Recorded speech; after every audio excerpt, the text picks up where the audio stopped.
Selamat pagi, salam mendoan menyatu dalam doa dan renungan dari Katedral Kristus Raja Purwokerto, Senin 9 Maret 2026, bersama saya Frater Theodulus Simasa Putra. Sobat mendoannya terkasih, hari ini kita diajak untuk merenungkan sabda Tuhan dari Injil Lukas bab 4, ayat 24-30. Marilah kita menyiapkan hati untuk mendengarkan sabda Tuhan. Dalam nama Bapa dan Putra dan Roh Kudus. Amin. Inilah Injil suci menurut Lukas. Dimuliakanlah Tuhan. Ketika Yesus datang ke Nazaret, ia berkata kepada umat di rumah ibadat, "Aku berkata kepadamu, sesungguhnya tidak ada nabi yang dihargai di tempat asalnya. Tetapi aku berkata kepadamu, dan kataku ini benar. Pada zaman Elia terdapat banyak janda di Israel, ketika langit tertutup selama 3 tahun 6 bulan, dan ketika bahaya kelaparan yang hebat menimpa seluruh negeri. Tetapi Elia diutus bukan kepada salah seorang dari mereka, melainkan kepada seorang janda di Sarfat di tanah Sidon.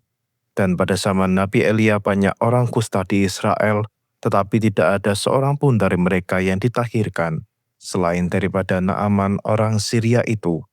Mendengar itu sangat marahlah semua orang yang di rumah ibadat itu. Mereka bangun lalu menghalau Yesus keluar kota dan membawa dia ke tebing gunung, tempat kota itu terletak, untuk melemparkan dia dari tebing itu. Tetapi Yesus berjalan lewat dari tengah-tengah mereka lalu pergi. Demikianlah sabda Tuhan, terpujilah Kristus. Yesus Kristus ditolak oleh orang-orang di kampung halamannya sendiri, yaitu Nazaret. Mereka yang sebelumnya kagum pada perkataannya berubah menjadi marah ketika Yesus menegur sikap hati mereka. Bahkan mereka ingin menjatuhkannya dari tebing. Namun Yesus tidak membalas dengan kemarahan atau kebencian. Ia tetap tenang dan melanjutkan perjalanannya.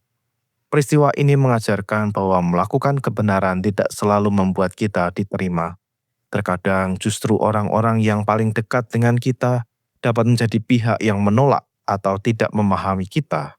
Penolakan bisa melukai hati, membuat kita kecewa, bahkan ingin menyerah. Namun sikap Yesus memberi teladan yang penting, yaitu ia tidak berhenti melakukan kehendak Allah hanya karena penolakan. Ia tidak membalas kebencian dengan kebencian, tetapi setia pada panggilannya. Bagi kita, penolakan bukanlah akhir dari perjalanan iman kita. Penolakan dapat menjadi kesempatan untuk memurnikan niat kita, apakah kita berbuat baik demi pujian manusia atau sungguh demi Tuhan. Ketika kita mengalami penolakan karena melakukan yang benar, kita dipanggil untuk tetap sabar, rendah hati, dan setia pada kebaikan.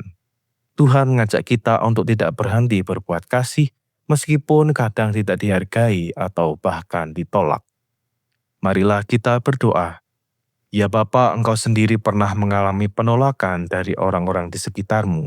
Ajarilah kami untuk tetap setia melakukan yang baik, meskipun kami tidak selalu dimengerti atau diterima. Berilah kami hati yang sabar, agar tidak membalas penolakan dengan kemarahan, melainkan tetap berjalan dalam kasih dan kebenaran.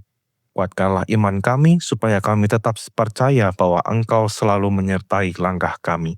Dengan pengantaran Kristus Tuhan kami. Amin. Semoga kita semua, keluarga kita, dan perjalanan hidup kita hari ini senantiasa dalam naungan berkat Allah yang Maha Kuasa, dalam nama Bapa dan Putra dan Roh Kudus. Amin. Selamat pagi, selamat beraktivitas, Tuhan memberkati. Salam mendoa.